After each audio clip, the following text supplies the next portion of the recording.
ಆತ್ಮೀಯರೇ, ಇಂದಿನ ಮಕ್ಕಳನ್ನ ಬೆಳೆಸುವಂತಹ ಬಹುತೇಕ ಪಾಲಕರ ಮನಸ್ಥಿತಿ ಹೇಗಿದೆ ಅಂದ್ರೆ, ನಾವು ಸಣ್ಣವರಿದ್ದಾಗ ಅನುಭವಿಸಿದ ಕಷ್ಟಗಳನ್ನ ನನ್ನ ಮಕ್ಕಳು ಅನುಭವಿಸಬಾರದು ಅಂತ ಈಗ ಮಕ್ಕಳ ಬಗ್ಗೆನೂ ಸ್ವಲ್ಪ ಗಮನ ಹರಿಸಿದೆ.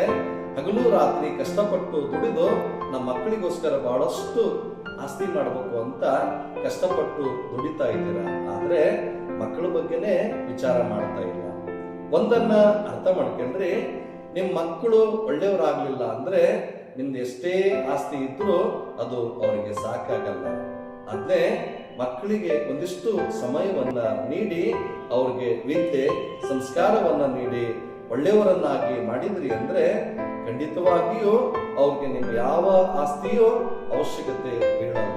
ಹೀಗಾಗಿ ನಿಮ್ಮ ಮಕ್ಕಳಿಗೆ ಕೊಡಬಹುದಾದ ನೀಡಬಹುದಾದ ದೊಡ್ಡ ಆಸ್ತಿ ಅಂದ್ರೆ ವಿದ್ಯೆ ಮತ್ತು ಸಂಸ್ಕಾರ. ಈ ವಿದ್ಯೆ ಮತ್ತು ಸಂಸ್ಕಾರವನ್ನ ಕೊಟ್ಟು ನೋಡ್ರಿ, ಈ ಸಮಾಜಕ್ಕೆ ಅವರೆಂತ ದೊಡ್ಡ ಆಸ್ತಿ ಆಗ್ತಾರೆ ಅಂತ.